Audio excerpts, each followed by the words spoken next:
step off the limb. They've got the flag up now, and you can see the stars and stripes on the lunar surface.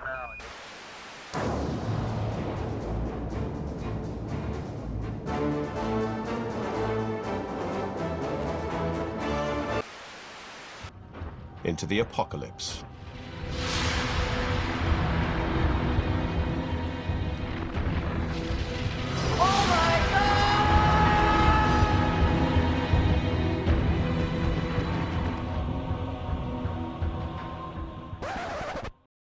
Hey, I'm Simon. I'm Jayden. And Victor. And welcome to the setting presentation. Unlock this door with the key of imagination. Beyond it is another dimension. Okay, that's just too much. So, Lord of the Flies by William Golding. What is its true meaning, and what does it tell us through this group of British boys born in the mid-20th century? Well, let's explore that. But first, let's just recap on what happened. So, plane crash, Ralph and Peggy on the beachside, they go into a conch. Everyone on the island gathers around. They vote Ralph as chief. They use Piggy's specs to light a fire. They set the forest on fire. They missed a chance at rescue. Jack creates a new tribe. Come on, what do you say? I say fuck you! Everyone's scared of the beast. Simon's killed by Jack's tribe. They steal Piggy's specs. Ralph and Piggy go to Castle Rock. Piggy gets killed by a rolling boulder. Ralph runs through the forest. It's burning. And he falls. Wow, look at me fall. Oh. Oh. And the boys are like crying. Now let's look at how the settings of this book play out. There are 5 topics of interest: location, atmosphere, mood, tone, and time. Let's look at location first though.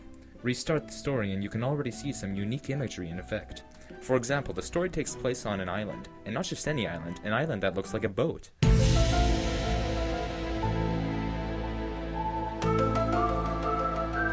No, but seriously, William Golding notes how it was roughly boat-shaped, humped near the end, with rocks, cliffs, treetops, and a steep slope. Surrounded by a reef that enclosed more than one side of the island, lying perhaps a mile out and parallel to what they now thought of as their beach. From a physical perspective, the island and reef itself is an obvious sign of isolation. The boys are free of the usual discipline of society, but they aren't exactly free considering how they're trapped on the island. At the same time, the island's boat shape seemed to indicate some sort of movement, their journey to childhood to adulthood, or civilization to savagery. However, in the case of irony, they aren't exactly going anywhere. But notice how they mention the beach as their beach, as if they owned the island when they realized they were alone. Isn't this just a connection to their heritage? The fact that the British Empire claimed nearly half the world's landmass, in which they just contributed by taking this island? Maybe it may not be significant, but it shows that deep within the minds of these boys, there is still desire to conquer wherever possible. You may think that the island is at fault for making the boys seem corrupt, but the description of the island proves otherwise. Notice how the island is portrayed. It's a beautiful tropical island that is all fine and dandy until a plane crashes. The crash site becomes the scar of the island, a gash visible in the trees, leaving only a fringe of palm between the scar and the sea. The once perfect place is now infested with the evils within the boys, but it's not just the imagery of a plane. Notice the rocks as well. Golding puts a lot of emphasis on these pink rocks, from the mountain to the platform to Castle Rock. A pink bastion as Golding describes it. But there's also something pink that is familiar. The boys' cheeks, at least initially. And it's something that we don't recognize as, but it's a mark of a young boy's innocence. But later on, Jack and the hunters begin smearing clay, mud, and charcoal all over their faces. It's their loss of innocence, and it wasn't because of the island, but the evil within them.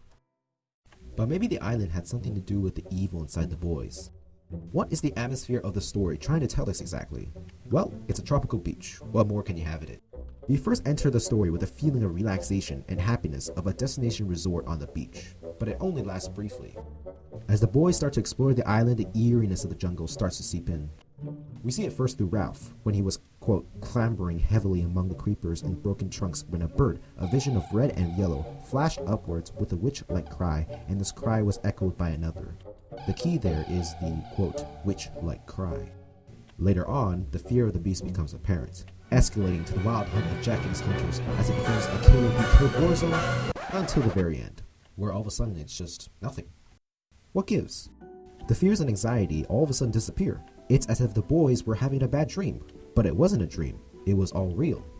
What is intriguing is how the island sets up an atmosphere of a summer getaway only to slowly drag it into utter chaos, until the very end when a sort of bleak atmosphere starts to settle. It indicates that society can be deceiving. No matter how much we focus on the bright side, our dark side still lingers. But what did the boys feel? What was their mood throughout the story?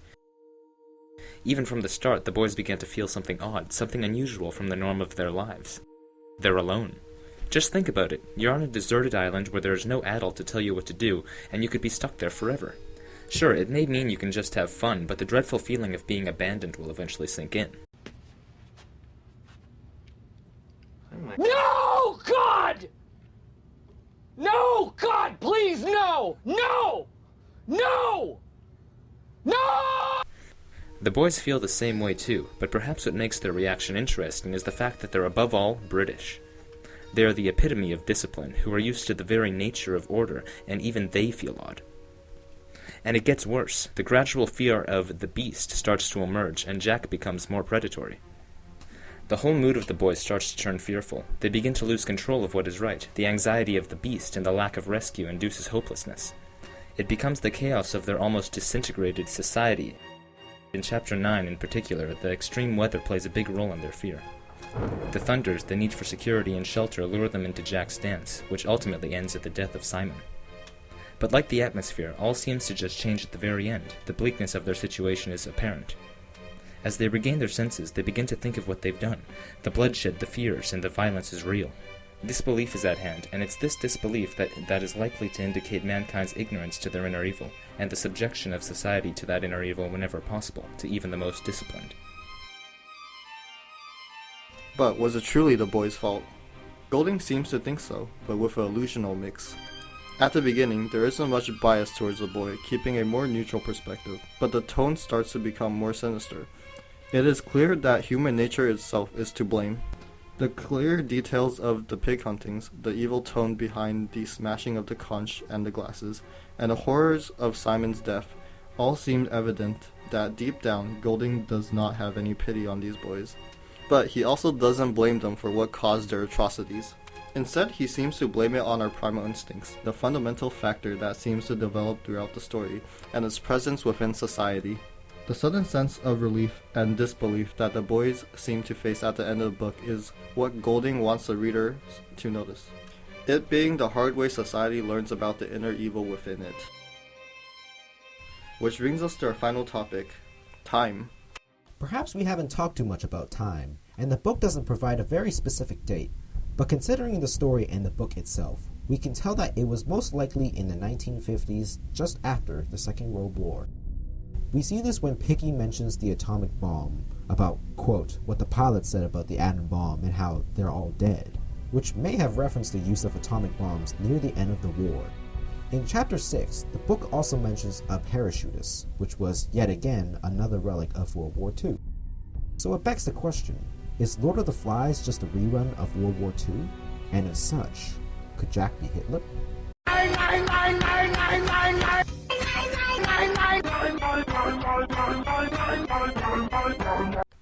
It doesn't seem apparent, but Golding seems to indicate through this interesting illusion that perhaps society's evils hide just below the surface. Hitler's rise to power began around the end of the First World War in 1918, when Germany was forced to sign the Treaty of Versailles. The testament of Germany's power was gone, and the Allies, namely Britain and France, ruled into international order. Hitler, who Germany saw as a hero, slowly emerged from the crowds, promising a better future for the fatherland. The slow grasping of power worries the democracies as he consolidates power in 1933. He attracts more people, forcefully extending Germany's borders to accommodate its living space, and all the while the Jewish people are being tortured. The invasion of Poland is what sets World War II in motion, or at least it should have. For 7 months since Britain and France's declaration, nothing happened. Europe was quiet. This phony war lasted until April 1940, when German troops dashed through the Europe mainland under the aggressive Blitzkrieg doctrine, leaving no mercy for the enemy. But while that happened in Europe, could the boys back on the island be replaying what they might have remembered during the war? The plane crash can represent the end of World War I. Out of it, Europe agrees that Britain, with France as its ally, will take power while condemning Germany. Replace the countries with Ralph, Piggy, and Jack, and you basically get a parallel story. Ralph and Piggy try to maintain peace and order, but the group starts to deteriorate, and Jack begins to rise in power. Jack's obsession of killing pigs is a parallel to Hitler's hatred of the Jews. The night of Simon's death is similar to the Kristallnacht of 1938. The hatred takes a turn when they kill the innocent, and nothing is the same. The invasion of Poland is no different from Jack's tribe taking Castle Rock, and the phony war is the silence between Ralph and Jack. And if you noticed, Jack hated Piggy, and Hitler hated France, and through their aggression, both are killed. The whole island is set on fire, and Europe is under the same stress through the Blitzkrieg. Ralph and Britain are the only surviving people of the democracies. Jack and Hitler's aggression chases them out. This striking parallel between these two stories gives the impression that maybe the child's version gives us the true reason behind these wars, and that we have ourselves and our primal instincts to blame. But perhaps Golding was not actually referring to World War II, but rather what was starting to escalate during the 1950s. When talking to Piggy, Ralph mentions that, quote, that they might get taken prisoner by the Reds. And if you know your history, the Reds were basically another name for the Soviet Union. So, is the story referring to the ideology of communism? And if so, is this Golding's vision of the developing Cold War? One example of how communism was shown in the book was when Piggy was so full of delight, so full of pride in his contribution to the good of society, that he helped to fetch wood. A common communist belief is having pride in helping society where everyone is equal and should work for the greater good. Coincidence? This working for the good of everyone is also shown pretty much throughout the story as jobs were given to different people. For example, tending the fire, building the huts, getting everyone to contribute to the survival of the group. However, it wasn't all communist-related decisions. In the beginning, it was decided that whoever is holding the conch gets to talk, which doesn't go well with communism, but instead more with democracy. But how does the Cold War play in this story? Well, notice the divide of Ralph and Jack's people. Ralph is subsiding for this supposed communism and more to a democracy, still holding the conch, the single symbol that represents their democracy, while Jack is becoming more extreme under the notions of communism, forcing tasks and torturing those who don't follow his commands. Here's another thing to think about. Isn't it rather peculiar that by the October Revolution, which was near the end of the First World War, the communists had tried to spread their influence in Western Europe? Now, if you remember our analogy of the crashed plane, it's just around the same time, the end of the First World War. Eastern Europe was trying to uphold its communist beliefs to the western part, and it had some success. But as the Cold War began to develop, the two sides of Europe began to divide between two ideologies, democracy and communism, forming the Iron Curtain. That was until the very end near 1989, when the people of the Soviet Union was given so much freedom of information that they realized even their own system was just bizarre. But isn't this the same thing as the Lord of the Flies? The whole group being united at first, separating into two sides that fought for control until the very end, breaking down as they realized the insanity that they had followed this whole time? These two parallels seem to indicate something, that the root causes of these world conflicts go back to the primordial behaviors of humanity, how deep down it's not fascism or communism that is the root of all evils, but humanity's inner beast, the hidden force of human conflict. And this analogy of British boys on an island proves that not even Britain had a clear head of society. But of course, there are a lot of discrepancies with these theories. Not every single event of World War II parallels the events of the story, and the Cold War theory is something that would have been near impossible to visualize with such accurate details, unless William Golding was just a British version of Karl Marx. But we like confirmation bias, so we stuck to it. Regardless, the amount of work Golding put into this phenomenal illusion is impressive. Even when he didn't imagine this level of insight would have mattered. The story somewhat becomes the basis of what we interpret when considering mankind's flaws.